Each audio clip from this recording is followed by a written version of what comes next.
रघुनाथ मम संकट भारी। तो बच्चों अब चलते हैं तीसरे पद्य की तरफ और ध्यान रखिए, यह आपको मुझे उम्मीद है कि दिखाई दे रहा होगा।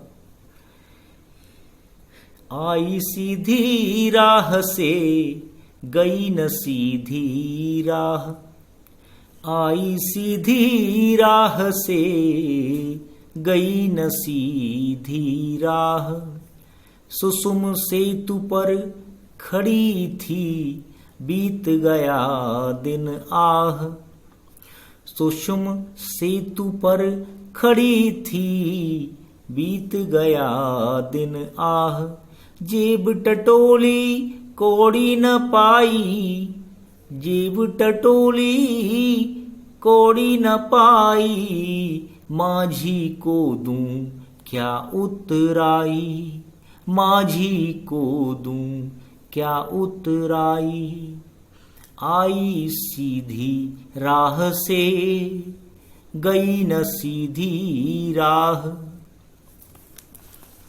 देखिए इसका अर्थ, प्रसंग में कहा गया है, कवित्री यह बताना चाहती हैं कि ईश्वर की प्राप्ति का जो मार्ग उसने चुना वह उपयुक्त नहीं था और न ही वह सीधे उस रास्ते पर चल ही पाई।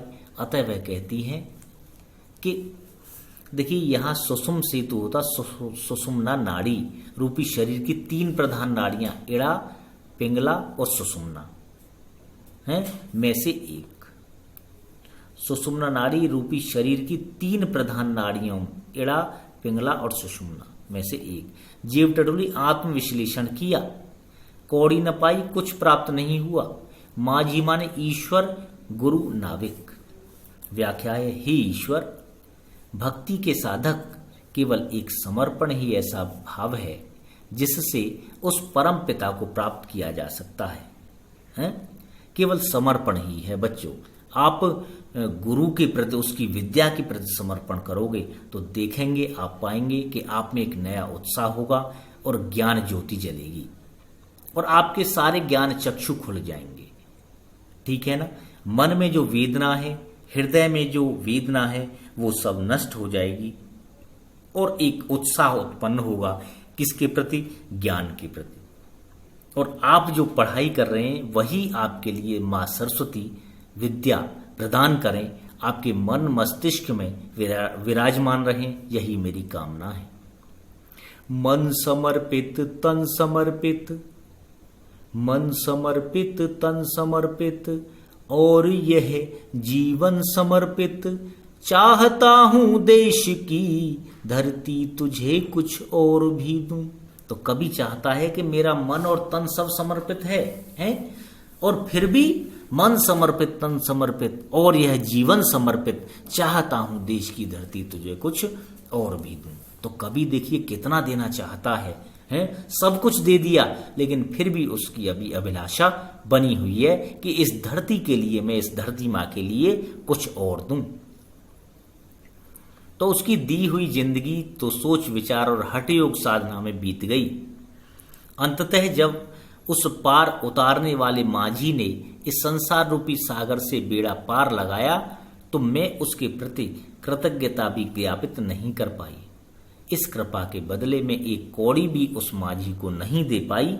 आशय यह है कि मनुष्य दुनिया के सरोकारों में फंसकर अपने लक्ष्य को भूल जाता है और समय बीत जाने पर जीवन के अंतिम क्षण में जब उसे अपने जीवन की व्यर्थता का बोध होता है तब कुछ भी करने में असमर्थता के कारण बड़ी पीड़ा होती है। यहां देखिए, यहां बताया गया है कि मनुष्य अपने स्वार्थ सिद्ध करने के पीछे अपने जीवन के लक्ष्य को भूल जाता है। तो बच्चों आप अपने लक्ष्य को नहीं भूलेंगे। लक्ष्य न ओझल होने पाए, कदम मिलाकर चल, मंजिल तेरे बग चूमेगी आज नहीं तो कल। तो अपने लक्ष्य को बांधे रखिए एक जगह और आप बिल्कुल बन जाएंगे वहीं जहां आपका लक्ष्य है।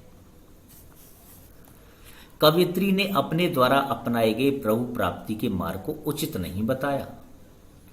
सुषुम सेतु में रूपक अलंकार है और प्रतीकात्मक शब्दावली है।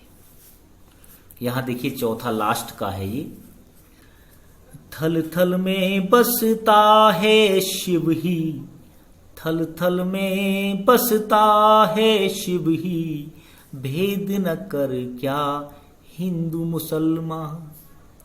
थल थल में बसता है शिव ही, भेद न कर क्या हिंदू मुसलमान। ज्ञानी है तो स्वयं को जान, ज्ञानी है तो स्वयं को जान, वही है साहिब से पहचान।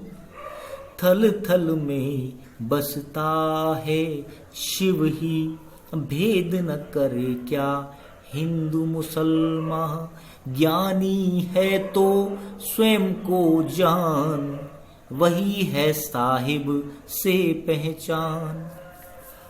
इस प्रसंग में ईश्वर की एक सत्ता का बोध करते हुए एक मनुष्यता और स्वयं मनुष्य के भीतर ही परमात्मा को देखने की सलाह देती हुई ललद्यद कहती हैं कि सभी जगह है जल, और थल थल माने सर्वत्र सभी जगह, शिव माने ईश्वर कल्याणकारक, साहिब माने सर्वोच्च स्वामी ईश्वर, प्रत्येक स्थान पर निवास करने वाला शिव तत्व अर्थात कल्याणकारी परमात्मा एक है। इसलिए उसकी बनाई सृष्टि में हिंदू और मुसलमान का भेद कैसा? वस्तुतः हिंदू और मुसलमान दोनों एक हैं, उनकी मनुष्यता एक है। ओ मानव, यदि तेरे अंदर ज्ञान है तो तू सबसे पहले खुद को जान ले, और जिस दिन तू खुद को समझ लेगा उसी दिन तू उस परमात्मा की भी पहचान कर लेगा और उसका परिचित बन जाएगा। देखिए यहां बच्चों, ईश्वर को सर्वव्यापी बताया गया है। हिंदू और मुसलमानों को संभाव रखने के लिए प्रेरित किया गया है। थल थल में पुनरुक्ति प्रकाश अलंकार है और आत्म विश्लेषण पर बल दिया गया है। बच्चों, ये हमारा भारत देश है, हम अलग अलग धर्मों में बटे हुए हैं, अलग अलग जातियों में बटे हुए हैं, लेकिन फिर भी हमें चैन नहीं है। आपस में लड़ते हैं, धर्म के नाम पर, जाति के नाम पर विरोध करते हैं। ये नेता जो होते हैं आपस में जनता को लड़वाते हैं, खून खराबा कराते हैं और संपूर्ण मानव जाति को बदनाम करते हैं।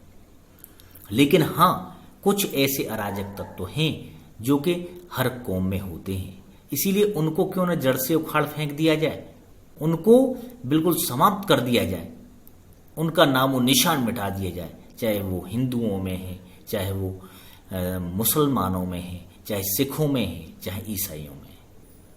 जो इंसानियत के लिए खतरा है उसको बिल्कुल मिटा देना चाहिए। जो जीवों पर दया नहीं करते, चाहे वो कोई भी हो, उसे बिल्कुल मिटा देना चाहिए। ठीक है ना? जब ईश्वर अल्लाह एक ही है तब अलग अलग फरमाना क्या। जब ईश्वर अल्लाह एक ही है तब अलग अलग फरमाना क्या। तो बेटे, इसलिए ईश्वर और अल्लाह एक ही है और इसको हम अलग अलग क्यों फरमाएं, चलते आपके समक्ष हमने रखा और मुझे उम्मीद है कि आप ध्यान देंगे और इस पाठ को ध्यान से देखेंगे।